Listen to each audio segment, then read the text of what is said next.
नमस्कार बच्चों, आज हम कक्षा 7 की रुचिरा द्वितीय भाग है। रुचिरा द्वितीय भाग का चतुर्थ पाठ पढ़ेंगे, जिसका नाम है पंडिता रमाबाई। क्या नाम है? पंडिता रमाबाई। तो पंडिता रमाबाई कौन थी, इनका शिक्षा के क्षेत्र में क्या योगदान था और इनका जन्म कहाँ कब हुआ, इनके बारे में हम आज विस्तार से चर्चा करेंगे। तो देर ना करते हुए हम पाठ की ओर अग्रसर होते हैं। तो देखिए पाठ की शिक्षा स्त्री शिक्षा क्षेत्रे अग्रणीया पंडिता रमाबाई 1858 तमे ख्रीष्टाब्दे जन्म एलवत। कहने का मतलब स्त्री शिक्षा क्षेत्र में अग्रणी, जो स्त्री शिक्षा के क्षेत्र में अग्रणी थी, कौन थी? पंडिता रमाबाई। कौन थी? पंडिता रमाबाई। उनका जन्म है वो सन 1858 में हुआ था। तस्य पिता अनंत शास्त्री डोंगरे, माता च लक्ष्मीबाई आस्ताम। यानी कि जो उनके पिताश्री थे, कौन? उनके पिताश्री का नाम था अनंत शास्त्री डोंगरे और माता का नाम था लक्ष्मीबाई। देखिए आगे, तस्मिन काले स्त्री शिक्षा स्थिति चिंतनीय आसीत। कहने का मतलब मेरे प्यारे बच्चों कि उस समय जब पंडिता रमाबाई का जन्म हुआ था, उस समय की बात है। उस समय स्त्री शिक्षा की जो स्थिति थी समाज में, वो बहुत ही चिंतनीय स्थिति थी। यानी कि स्त्रियों को कोई पढ़ाता लिखाता नहीं था। आई बात समझ में? पढ़ाता लिखाता नहीं था। तो जो स्त्री शिक्षा थी वो बहुत ही चिंतनीय स्थिति थी। आगे देखिए, स्त्रीणाम करते संस्कृत शिक्षणम प्राय प्रचलितम नासीत। कहने का मतलब जो स्त्रियों के लिए जो संस्कृत शिक्षण का जो कार्य था, जो संस्कृत शिक्षण थी, वो प्रचलित बिल्कुल भी नहीं थी। किंतु डोंगरे रूढ़िबद्ध धारणा परित्यज्य स्वपत्नी संस्कृतम ध्यायते। कहने का मतलब अनंत शास्त्री डोंगरे थे ना, उन्होंने रूढ़िवादी धारणा को त्याग कर अपनी पत्नी, जिसका नाम था लक्ष्मीबाई, जो पंडिता रमाबाई की माताश्री थी ना, उनका नाम था लक्ष्मीबाई, उनको अनंत शास्त्री डोंगरे ने पुरानी रूढ़िवादी धारणा को त्याग कर उन्होंने अपने पत्नी को संस्कृत में अध्ययन करवाया। आगे देखिए, एतद्रत से समाजस्य प्रतारणाम अपि ऐसेत। उन्होंने क्या, जब उन्होंने अपनी पत्नी को संस्कृत की शिक्षा दी थी तो क्या हुआ कि जो समाज के जो लोग थे उन्होंने उनको प्रताड़ित किया। जो तो प्रताड़ना थी उन्होंने बहुत सही थी। अनंतरम रमा अपि सौमातु संस्कृत शिक्षा प्राप्तवती। कि कुछ समय बाद अनंतर काल में जब जो पंडिता रमाबाई थी, रमा ने अपनी माता से संस्कृत शिक्षा ग्रहण की। तो प्रश्न आ सकता है कि जो पंडिता रमाबाई थी उसने संस्कृत की शिक्षा है वो किससे प्राप्त की? तो किससे प्राप्त की? उन्होंने अपनी माता से प्राप्त की। तो देखिए, काल क्रमेण रमाया पिता विपन्न संजाते, तस्या पितरो ज्येष्ठा भगिनी च दुर्भिक्ष पीड़िता दिव्यंगता। कहने का मतलब काल क्रम रमाया, पिता विपन्न जाता है कि जैसे जैसे समय बीता गया उनके पिता है उनका वो निधन हो गया। तस्या पितरो ज्येष्ठा भगिनी च दुर्भिक्ष पीड़िता दिव्यंगता। उसकी जो ज्येष्ठ भगिनी थी पिता की, और वो भी उनके साथ वो दुर्भिक्ष पीड़ित होकर और दिवंगत हो गई। तदंतर रमा सौ ज्येष्ठ भ्राता से पदाभ्य समग्रम भारतम अभ्रमत। कि जो पंडित रमाबाई का जो अपना ज्येष्ठ भ्रातर था, ज्येष्ठ भाई था, उनके साथ वो पैदल पूरे भारत का भ्रमण किया था। भ्रमण क्रमे सा कोलकाता प्राप्ता। भ्रमण करने के दौरान वे कोलकाता गई। संस्कृत वेदुष्यण सा तत्र पंडिता सरस्वती चित्त उपाध्यायी विभूषिता। संस्कृत में विदुषी होने के कारण वहाँ पर पंडिता और सरस्वती चित्त उपाध्याय विभूषिता, उनकी जो थी उनकी उपाधि थी, एक तो थी पंडिता और एक थी सरस्वती। तो प्रश्न आ सकता है आपके कि उनकी जो 2 उपाधियाँ थी वो कहाँ पे उनको प्राप्त हुई थी? वो कोलकाता प्रवास के दौरान प्राप्त हुई थी। हाँ, आगे देखिए, तत्रैव सा ब्रह्म समाजेन प्रभाविता वेदा अध्ययनम अकरोत्, यानी कि वहाँ पर उसने ब्रह्म समाज से प्रभावित होकर उसने वेदों का अध्ययन किया। पश्चात उसके बाद सा स्त्रीणाम करते वेदादीनाम शास्त्राणाम शिक्षाए आंदोलन प्राप्त होती, कि उन्होंने स्त्री शिक्षा के लिए, वेदों की शास्त्रों की शिक्षा के लिए उन्होंने और आंदोलन प्रारंभ किया। तो देखिए आगे आता है प्रश्न कि 1880 तमे ख्रीष्टाब्दे सा विपिन बिहारी दासेन से बांकीपुर न्यायालय विवाह अकरोत्।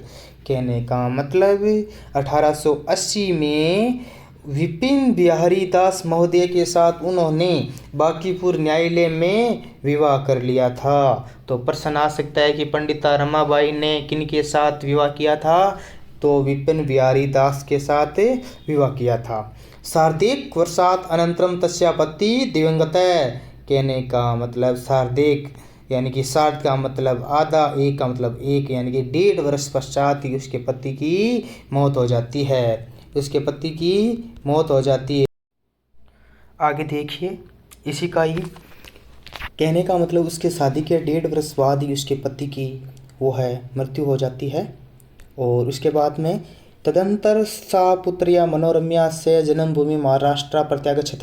कहने का मतलब कुछ समय बाद वह अपनी पुत्री मनोरमा के साथ में जन्मभूमि महाराष्ट्र में आ गई। नारीणाम समानाय शिक्षाया च सा स्वकीयम जीवनम अपिरवती, कि नारी की शिक्षा के लिए उसने अपना पूरा का पूरा जीवन है वो अर्पित कर दिया था। हंटर शिक्षा आयोगस्य समक्ष नारी शिक्षा विषय सा स्वमत प्रस्तुतवती, कि जो हमारा हंटर शिक्षा आयोग था, हंटर शिक्षा आयोग में उन्होंने नारी शिक्षा के विषय में उन्होंने अपना मत था वो प्रस्तुत किया था। किसने किया था? पंडिता रमाबाई ने। सा उच्च शिक्षार्थम इंग्लैंड देश से गतवती, यानी वह उच्च शिक्षा के लिए कौन से देश गई? इंग्लैंड देश गई। तत्र ईसाई धर्म से स्त्री विषय के उत्तम विचार प्रभाविता जाता, वहाँ पर ईसाई धर्म के स्त्री विषय के अंतर्गत उसने जो उत्तम विचार थे उनसे प्रभावित हुई। कहने का मतलब प्रश्न आ सकता है कि जो पंडिता रमाबाई थी वो उच्च शिक्षा के लिए कौन से देश गई थी?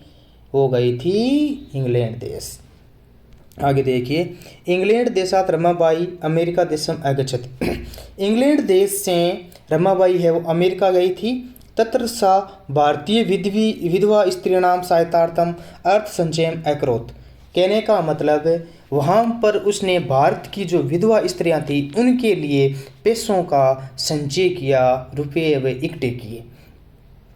भारतम प्रत्यागत मुंबई नगरे सा शारदा निकेतनम या शारदा सदनम अस्थापित। कहने का मतलब भारत आकर उसने मुंबई नगर में शारदा सदन नाम स्थापित किया। अस्मिन आश्रय निश्चय स्त्रियां निवसन्ति समय, इस आश्रम में वे स्त्रियां निवास करती थी जिनका कोई नहीं होता था, उनका घर नहीं होता था, बाल बच्चे नहीं होते थे। कहने का मतलब जो घर से निष्कासित स्त्रियां होती थी, निःशा स्त्रियां होती थी, वो इस आश्रम में रहती थी। तत्र स्त्री मुद्रण टंकणम काष्ठकलादीना च प्रशिक्षणम अपि लभ्यन्ते समय। कहने का मतलब छपाई का काम, लकड़ी की कलाओं का काम, उनका जो प्रशिक्षण होता था वो यहाँ पे दिया जाता था। कहाँ पे दिया जाता था? शारदा सदन में। बात आती है परम इदम सदनम पुणे नगरे स्थानांतरम जातम, कि बाद में ये जो सदन था शारदा सदन पुणे नगर में स्थानांतरण किया जाता है। तत्पुणे नगर से समीपे केडगांव स्थाने मुक्ति मिशन नामे संस्थाने तया स्थापितम। कहने का मतलब कुछ समय बाद में जो पुणे नगर था उसके पास में पुणे नगर के पास में एक केडगांव था। कौन सा था? केडगांव। केडगांव में उन्होंने मुक्ति मिशन नामक संस्थान की स्थापना की थी। तो इस चित्र में आप देख सकते हैं कि पंडिता रमाबाई ने जो मुक्ति मिशन की स्थापना की थी वो उसका चित्र दिखाया गया है। और अत्र अधुना अपि निराश्रिता स्त्रिय सत्समान जीवनम यापयन्ति, कि यहाँ पर इस आश्रम में, मुक्ति मिशन आश्रम में निराश्रित जो स्त्रियां होती थी समान अपना जीवन यापन कर सकती थी। कहाँ पे कर सकती थी समान जीवन यापन?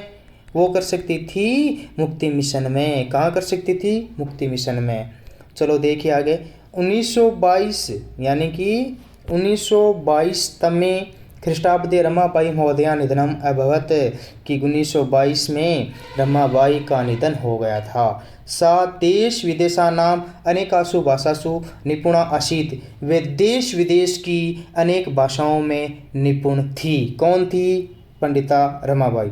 समाज सेवाया अतिरिक्त लेखन क्षेत्र अपि तस्या महत्वपूर्ण अवदानम अस्ति, कि जो स्त्री शिक्षा और समाज सेवा में तो वो आगे थी ही, इसके अतिरिक्त लेखन क्षेत्र में भी उसका महत्वपूर्ण योगदान है। स्त्री धर्म नीति हाई कास्ट हिंदू वीमेन इति तस्या प्रसिद्ध रचना द्वयं वर्तते, कि बात आ जाती है कि उनकी 2 रचनाओं के नाम लिखो। तो उनकी 2 रचनाओं के नाम हैं, वो आपको मैं बताता हूँ। स्त्री धर्म नीति। क्या है? स्त्री धर्म नीति। स्त्री धर्म नीति, हाई कास्ट हिंदू वीमेन, ये 2 पुस्तकें हैं जो उनके द्वारा रची गई थी। आई बात समझ में? तो नेक्स्ट देखिए, पाठ के जो शब्दार्थ है वो आपको पाठ के अंतर्गत अर्थ बता ही दिया गया है और वैसे आपको याद करने हैं। साथ साथ आप पहले शब्दार्थ याद करोगे तो पाठ है वो आसानी से समझ में आ जाएगा। तो हम जल्द ही नेक्स्ट इसका पार्ट है जो इसके पाठ, ये पार्ट तो पंडिता रमाबाई का तो हो ही गया, और जो अगला जो भी पार्ट है जो आपके बच्चों की डिमांड के अनुसार जो पार्ट समझ में नहीं आ रहा है वो आपके सामने जल्द ही पेश करेंगे। Thank you.